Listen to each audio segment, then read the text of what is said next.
Okay, so, all right, sorry, that was that. So my brief is, I'm not responding to problems. I really enjoyed reading and examining the PhD thesis I've been given, but my brief here is to think about how to make them even better. So not going from problem to solution here, but from going for very good and making even better. Okay, so I'm guessing some of you are familiar with this book. Yes. I'm quite a distinguished scholar here. Yeah. I hope you've all read this particular book. I know most of you have read this book probably 50 times. So I'm not talking about this book in particular, but I thought this is just a kind of a representative, so I'm going to make some references to this in order to kind of make some general points about PhDs. I'm not making comments about this book, I'm just drawing on some ideas from this book to help inform what I'm saying. Okay, so first of all, the basics. This is often the hardest thing to do in a PhD. When you spend 3, 4, 5 years looking at a PhD thesis, rereading it, and it's so tiring to kind of do this kind of stuff at the end when you've finished editing it, and then to kind of go through and start thinking about full stops and commas and checking references and bibliography. It's really, really tough to do this, but please do it. Don't kind of rush it off, because it is really tedious as an examiner to have to kind of deal with typos and commas and full stops and sentences that don't make sense. And if, as an examiner, you want to look at the big arguments, the big pictures, the debates, the method, the data in a dissertation. That's what is interesting and exciting to do as an examiner. It can double the length of time it takes to read a dissertation if you're also having to engage with these kind of things. So there will always be typos and minor issues in the very best dissertation, but really do try and polish your dissertation so you don't put the examiner in a bad mood at the beginning. Things like if you're referencing Mahbub's book, don't say in a book written by Professor Mahbub Hussain, called, published in. This is the way to do an academic references. It's Hussain 2020 or Hussain 2020 plus a page number. And whether you put that in the text or you put that in footnotes, I don't really care. As an examiner, there might be some rules or regulations in Punjab University, but be consistent. Don't start sometimes put it in the text, sometimes put it in footnotes. And then, very basic kind of things like make sure the contents page is correct, actually refers to the correct page numbers, introduce all the tables. So when you've got a table in your text, before the reader comes across the table, you say something like, table 4 brackets below shows that the number of seats won by the PPP increased from this in 1971 to this in 1977, fell to this in 1980, increased to this in 1990, and then the table. So introduce all the tables so the examiner doesn't have to sit there wondering what relevance a table has to the text. Again, I don't know regulations in Punjab University about spelling, whether you're supposed to use British or American spelling, but whatever you're doing, make sure it's consistent throughout. And then kind of final point, use original sources. So go to the original text. You're doing a PhD, this is research, this is original research.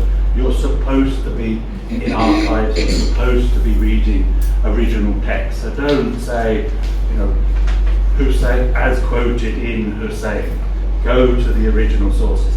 Now sometimes that's not possible. Perhaps the original source is in a language you don't speak, or you don't trust yourself enough in that language to do a translation, and you have to rely on somebody who's translated the original source. That's absolutely fine.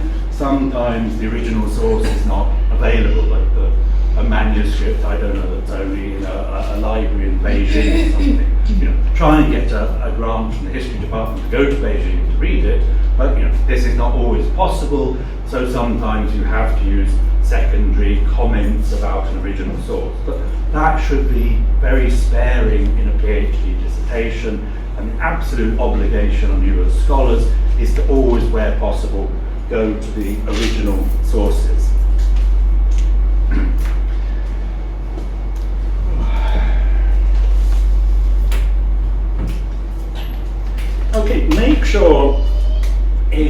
PhD that the voice, whose voice, is always very clear. So sometimes you're talking about a general fact or a general opinion. The capital of China is Beijing. We know that. And sometimes you're talking about a general opinion. The role of the military in Pakistan's politics, etc., is very pronounced. It's very strong. Stronger than, I don't know, in India, for example. Sometimes you're presenting the argument of others. The role of the military in Pakistan's politics declined in the 2010s. Now that is an opinion. Sometimes you're stating your own opinion. In this dissertation, I will show that the role of the military in Pakistan increased in the 1970s. But always make it absolutely clear whose voice this is. When you're talking about a general opinion, when you're presenting an argument of others, and when you're talking about or giving your own opinion. And it's very easy to do. It is widely acknowledged that the military has a strong role in politics. It made it clear that that's a general opinion. The role of the military increased in Pakistan politics in the 1970s, quote Hussein 2020. You made that clear. It's come from a particular source. The author's opinion in this thesis, I will argue that. You've made it clear that this is your personal opinion or an argument that you're going to advance in the thesis. Also, I think as scholars, you should be trying right from the outset to speak to a wide audience, an audience beyond the history department in Punjab University, beyond Pakistan. You should be trying to speak to an international scholarly community. I'm not making any suggestion that international scholarship is somehow superior to Pakistan scholarship. My suggestion here is that Pakistan is an important country, full of fascinating and important examples in economics, in politics, in law, in history, and that there's an international scholarly community that need to know more about Pakistan. So, and I'll kind of say some more in a little bit about why I think this is important for you personally as scholars, but you should be trying to speak, in practice, yes, you're probably speaking to your supervisor. Supervisor has to read it, you're going to talk to your examiner because your examiner has to read it, but try and write the dissertation speaking to a much wider audience than just historians or Pakistanis. So there's all sorts of things. It's easy. You don't have to think about when you're writing about Pakistan, talking to Pakistanis. Punjab is a very big province in Pakistan. It has an overwhelming, in terms of numbers and GDP, and its role in the army. It has an overwhelming influence on Pakistan politics. There's no particular reason anybody outside Pakistan will know that. Pakistan has a career civil service. In the US, when an incoming president appoints lots of civil servants, there's no particular reason a US-based scholar is going to know about the civil service system in Pakistan. Pakistan has a federal system that has been weakened and strengthened over time. So write your dissertation making sure you explain those kind of terms. Sometimes you can do this in footnotes, sometimes do this in the text, but keep the mindset that you're speaking not just to a group of Pakistan experts or Pakistanis, but to a wider international scholarly community. And that's something you do notice in dissertations, that there's kind of an assumption that people know about Pakistan. Now, clearly that assumption is true in this room. Clearly you don't have to explain that Pakistan is a big province in Pakistan if you were talking to this particular room, but pitch your PhD to a bigger and wider audience. Okay, here are three things you hear about Pakistan quite frequently, about the bureaucracy, the economy, and Pakistan's democracy. Now, in your view, are any of three of these sentences acceptable for a PhD dissertation?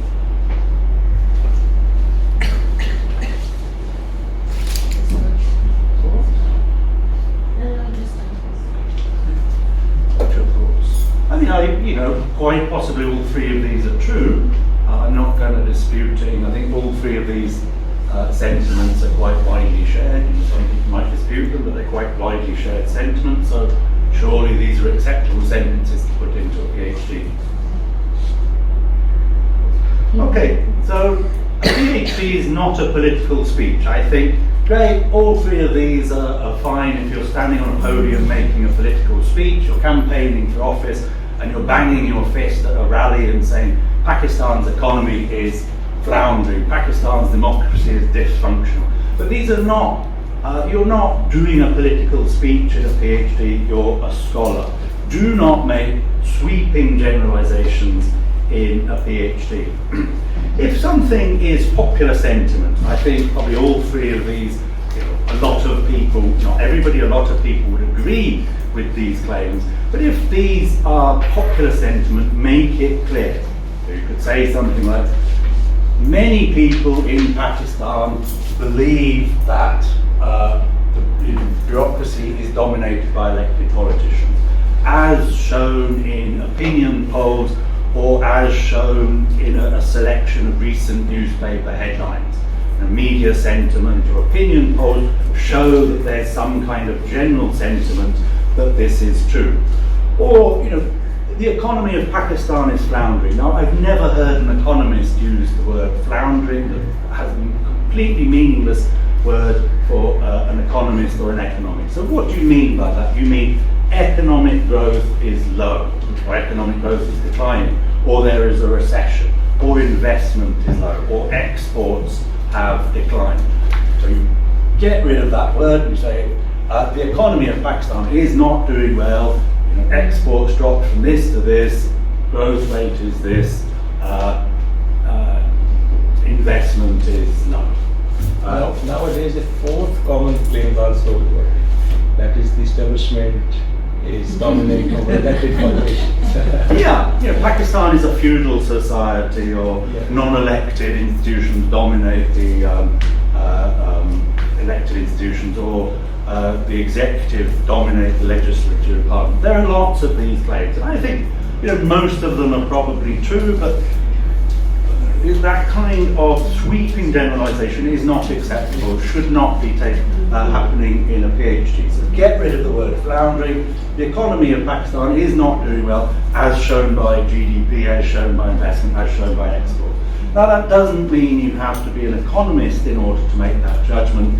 It just means you have to go very quickly to some World Bank data, some Government of Pakistan data, and just look at the data very quickly and write a couple of sentences to suddenly turn that into a rigorous sentence that is suitable for a PhD. Explain your terms, offer evidence, offer references. Sometimes, the economy of Pakistan is floundering. Well, if the economy is not doing well, you can provide the references for well-reputed scholars who have also made that point. And the truth is always more nuanced than sweeping generalizations allow for. So yes, fine, if you're going into politics later in your careers, by all means, stand there, bang your fist and do sweeping generalizations at a rally. Great, that's what politics is all about. But a PhD is an academic piece of work and should be based on evidence, on referencing, and thinking carefully about statements you're making. So I'm not disputing any of these. I think all of these sorts of claims probably are true, but do not put sweeping generalizations in a PhD. Okay, so what do you need to do in the introduction to a PhD? So what is sort of the checklist that an examiner would be looking for? And I'm not here, okay, this is the checklist an examiner would be looking for, but I'm not just giving you this sort of little briefing to make you think about how to get past an examination. I'm thinking about how do you write a good PhD that could be converted into a book, that could be converted into good publishable papers, that is a good start for a career in academia. So introduction, checklist, introduce the research questions, make this very clear. Introduce the case studies. So going back to Mahbub's book, what is the case study? Well, this is a case study of Pakistan. It's a case study of Pakistan between 1971 and 1977. It's a case study in particular focusing on the political leadership of Bhutto and the operation of the PPP political party. So that is, in a PhD dissertation, that is how you would introduce the case study. Why is it important and original? Now, these are the two key things for a PhD thesis. It's almost how you define a PhD. A PhD has to be an original contribution to our body of knowledge, and it has to be something important, something real.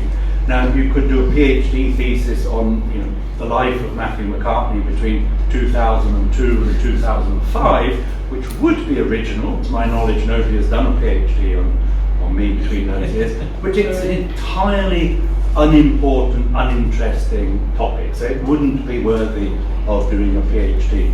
So establishing why it's important, why it's original. Well, why was Mahbub's book important?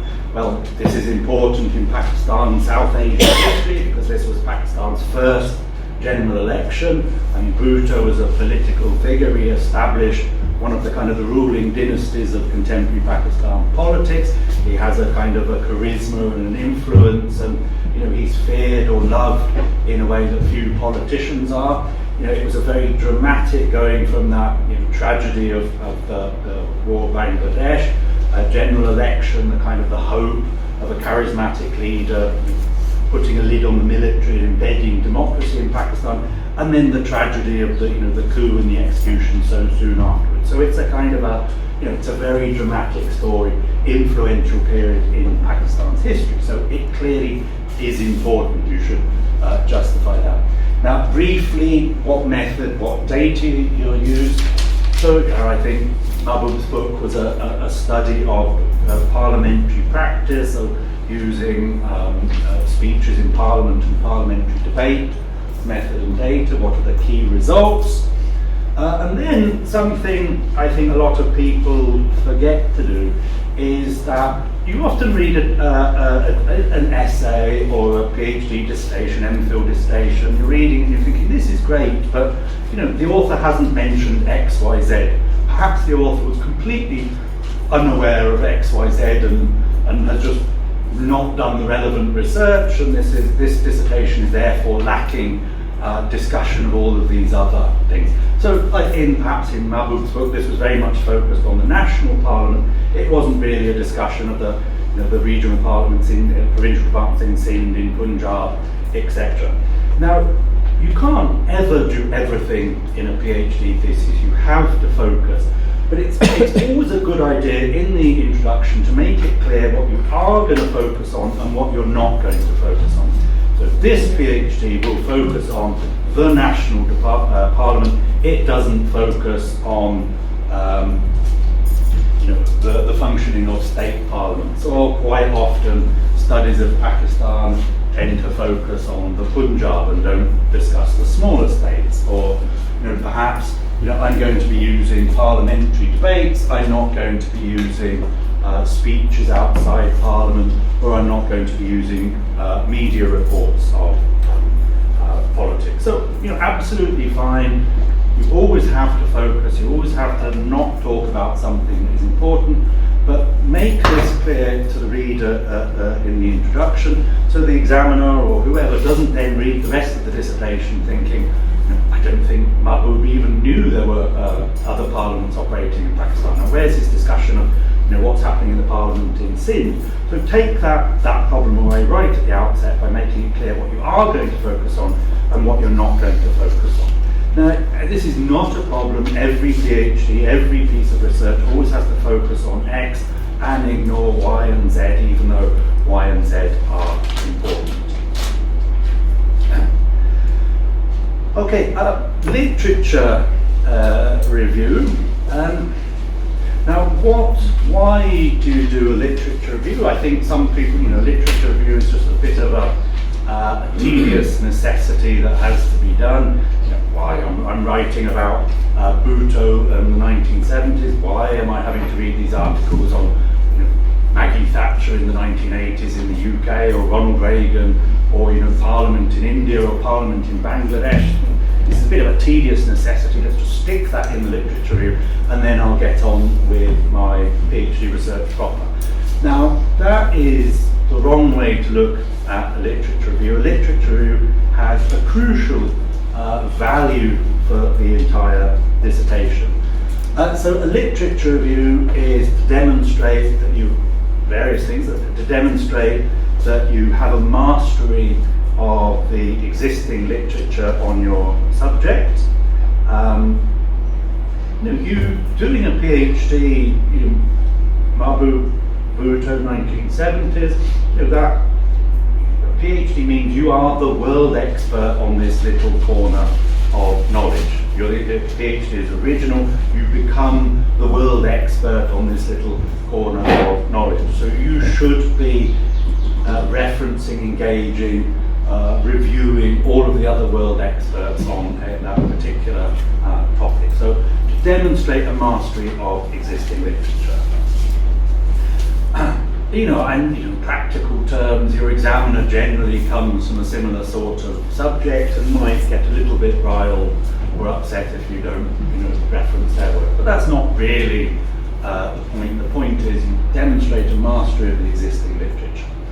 And doing that enables you to make it clear how you're making an original contribution. You can't demonstrate that you're making an original contribution until you have reviewed all of the existing relevant literature, and you can show the reader very clearly in your literature review how you're making an original subject, original contribution. So, there are some studies of the operation of Parliament in different countries at different periods of time, but I don't think there was any detailed empirical study of Parliament under Bhutto in the 1970s. So it's very clear Mahbub was making an original contribution.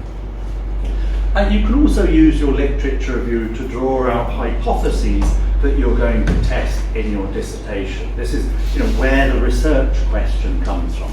So, for example, the Lipset hypothesis says social economic development is a prerequisite for democracy to function. You can't just drop democracy in Afghanistan in the 2000s and expect it to work. You've got to have a degree of economic development, rising incomes, urbanization, rising literacy, etc., for democracy to function. So the Lipset hypothesis would say, well, hey, look, Pakistan in the 1970s was a poor country, it was a rural country, literacy rates were very low, so we couldn't expect democracy to function very well. So the failure of Parliament to function effectively in the 1970s, well, that's what we would expect from the Lipset hypothesis. So the hypothesis says, hypothesis is based on the Lipset hypothesis that we wouldn't expect democracy to function well in the 1970s. Institutionalization of political parties. So there's a lot of writing which shows that political parties are effective when they're well organized, they have a clear structure of hierarchy, when people get elected to different levels of office, when people have to get to the top leadership, they have to campaign, you have to get to the top levels of leadership by being voted. And you don't just drop into the top levels of leadership because you're a military general or because you're, like in India, you're a famous actor. You have to rise up through the ranks. You have to convince your colleagues that you're a good leadership candidate. You stand for election against other members of the party for the leadership. Versus kind of South Asian political parties where leadership is based on being a member of a dynasty or a charismatic leader, and there's no real rules and regulations and institutions in the party.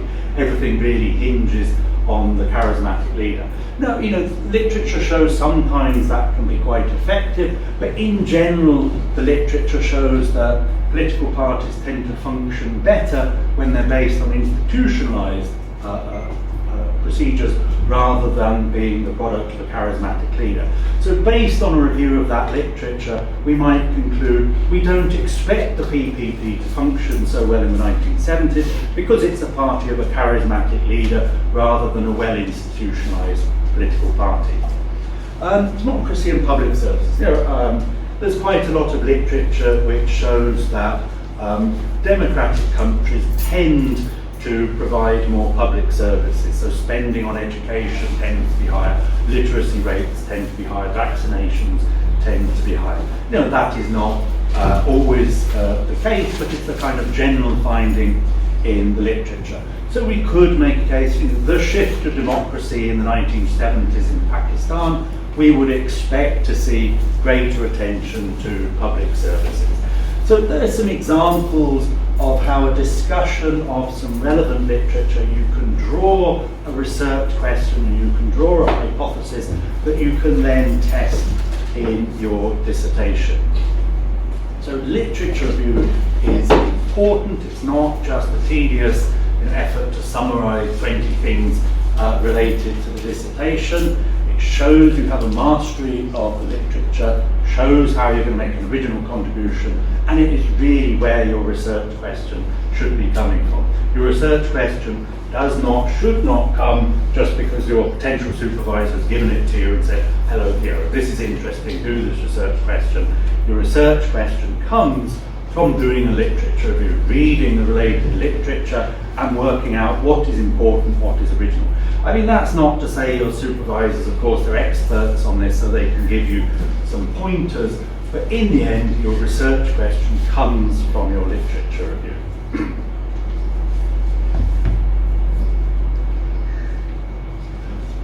So I've got my slides slightly out of order here, but anyway, how to write the literature review, how to present your literature review. So a lot of literature reviews are simply a sequential summary of different studies.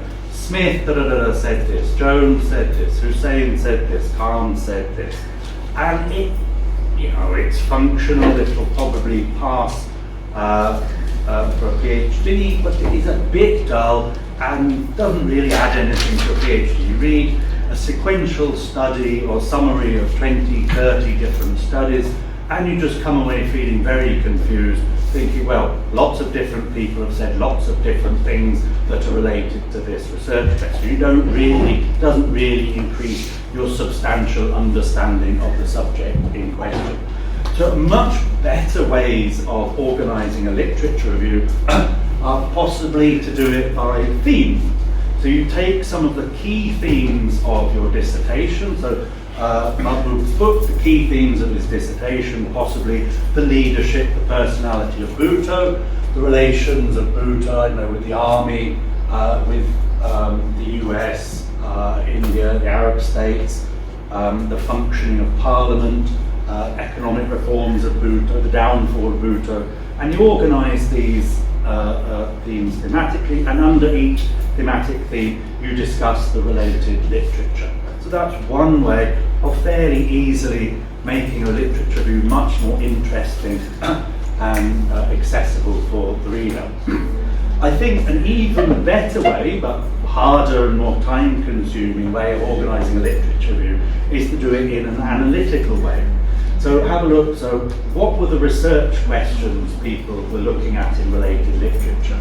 What data were different studies using? What methods were they using? What are the strengths and weaknesses of existing studies?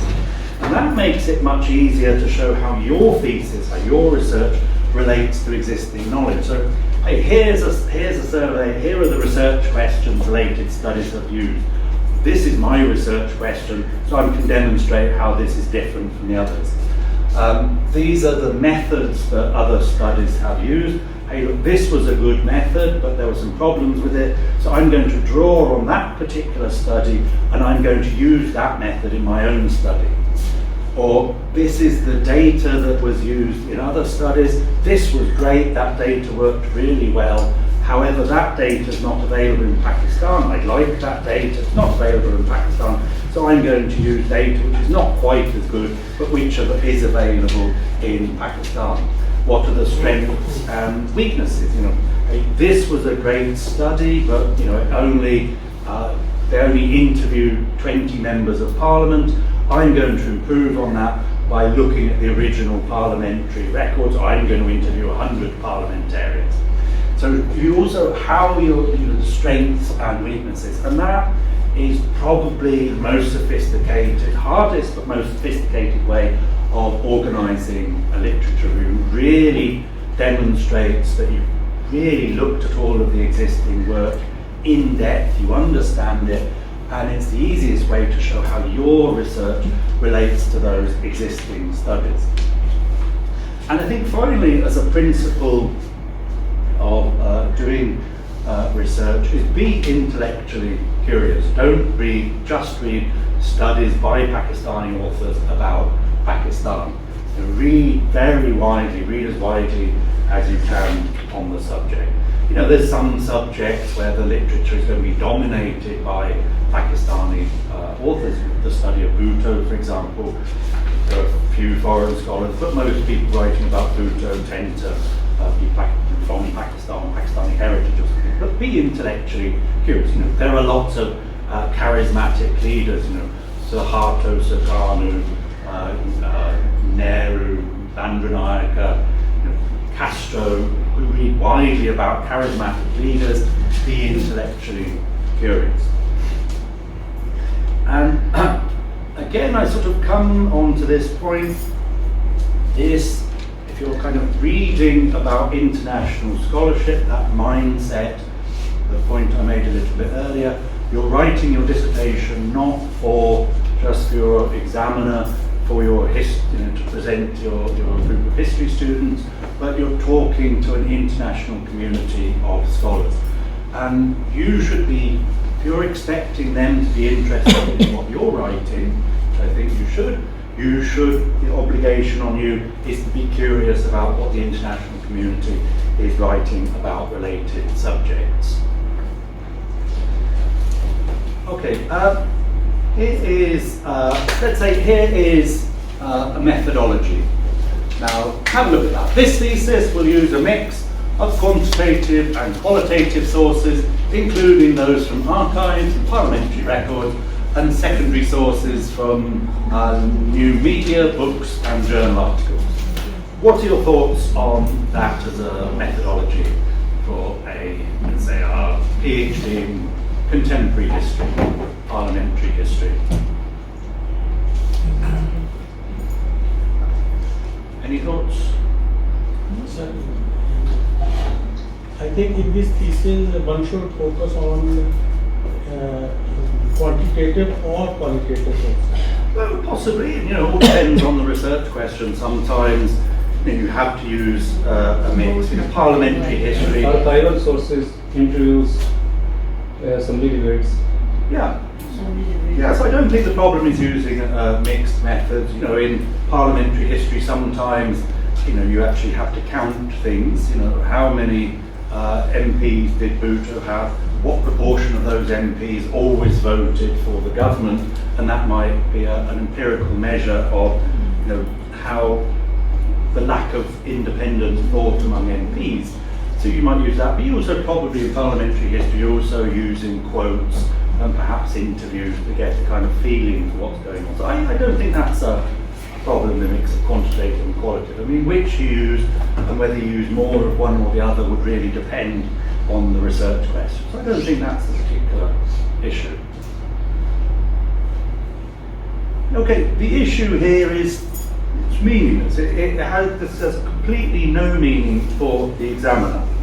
The examiner's going to read that and think, well, what sources? Okay, so quantitative and qualitative, well, which ones? List them. I used parliamentary records. I looked at micro records of the Dawn newspaper from 1970 to 1980. I interviewed 10 MPs. List your sources and think about your sources. Actually, your methodology should be discussing which sources you use. So critically evaluate your sources. So critically evaluate does not mean criticize. It means think carefully about the validity or the biases or the problems with those sources. So So I have no idea, parliamentary records in Pakistan, can anyone go and access all of the parliamentary records of parliamentary debates in Pakistan, or are certain of them restricted? I mean, do you have easy access to them? Can you sit there and actually look at all of the parliamentary debates that happened in the 1970s? I have no idea. Were the sources legible? Are they easy to read? Are any of them missing? How were the sources created? Parliamentary debates. Sometimes a parliament has a reputation for being very polite. You're not rude in Parliament, you're very reserved in Parliament. So they're a particular source of speech.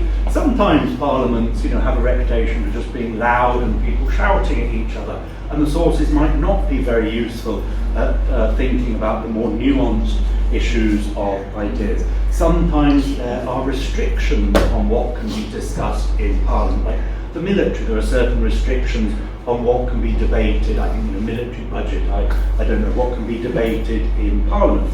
So if you looked at parliamentary records and you found no evidence of Parliament discussing the military or Parliament discussing military budgets, you could conclude, hey, Parliament aren't interested in military budgets, politicians are not interested in military budgets, but actually thinking about the sources and thinking about Pakistan, you say, well, no, we can't make judgments about Parliament and military because Parliament is not really allowed to discuss the army.